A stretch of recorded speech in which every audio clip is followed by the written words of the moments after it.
Mas deixa eu voltar à primeira metade do século XX, onde a Freud produz a sua obra.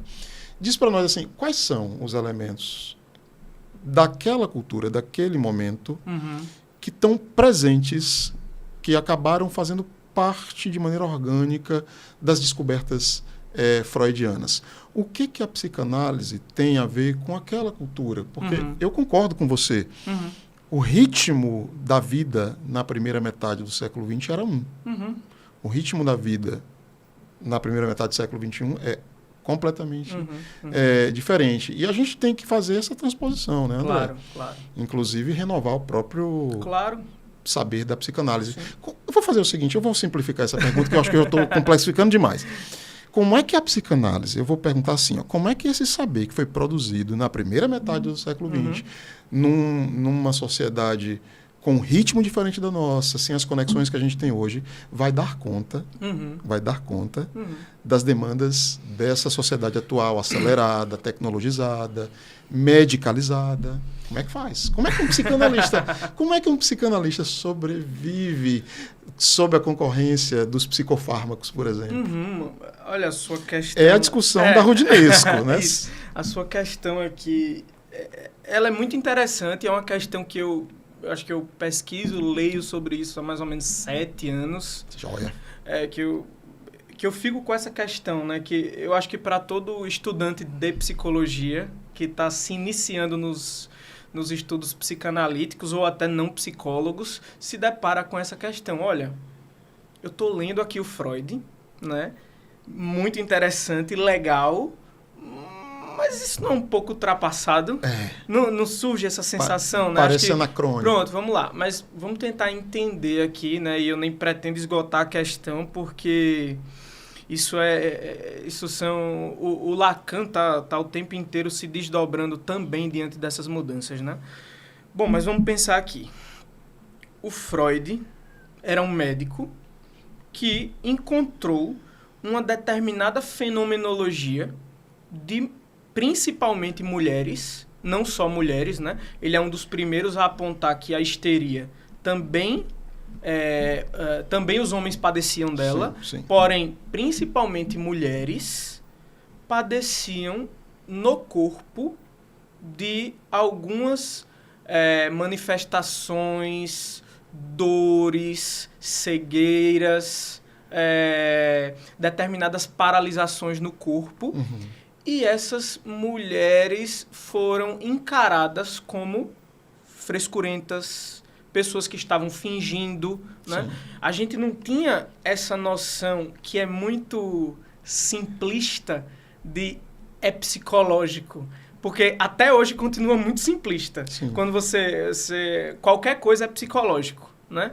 A gente não tinha essa determinada noção. Mas naquela época, o Freud, escutando essas pessoas, percebeu que aquelas dores no corpo, aquelas manifestações sintomáticas, elas diziam respeito a algo de um desejo inconsciente, né?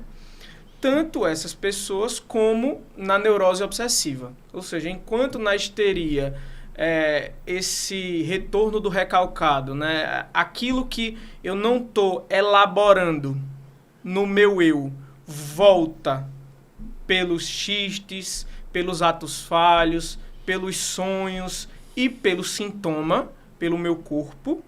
Então, esses desejos que eu não estou integrando, eles voltam através dessas manifestações e eles querem dizer algo. Então, o sintoma aí tinha um estatuto de metáfora, tanto na histeria como na neurose obsessiva, que eram pessoas que sofriam de pensamentos irracionais, né? Se utilizando da nomenclatura de hoje.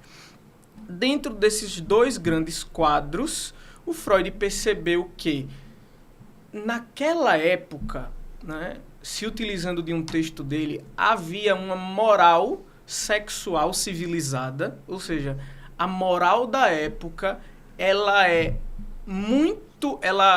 impõe um ideal de repressão muito grande e as pessoas que não conseguem seguir esse ideal adoeciam. Aí a gente vai pensar, poxa, mas o que a psicanálise tem a ver com hoje? né? Sim. Já que na nossa cultura os ideais em torno de uma repressão sexual não estão em voga. Já no Lacan, a gente consegue perceber uma diferença do superego, né? Dependendo da tradução, que é essa voz da consciência, né? Para falar em termos mais gerais. Então, que o superego do Freud proibitivo, no Lacan, já é um superego que te impõe e obriga ao gozo. Lacan Então, faz essa reconceitualização. Exato. Então, o supereu lacaniano não é um supereu que está ligado à proibição do Freud. A repressão. É um supereu que te diz o tempo inteiro: goza, goza e goza. Né? Ou seja, é sempre mais, sem limite. Né? E isso tem muito mais a ver com o modo de sofrer dos nossos tempos. Né? Exato, exato. Principalmente, especialmente nessa questão da moral sexual. Né? Sim. Porque vários campos da vida cultural mudaram, vários campos, da metade do século XX para os dias de hoje. Especialmente esse campo da moral sexual. O Foucault, no primeiro volume da História da Sexualidade, ele começa o primeiro volume da História da Sexualidade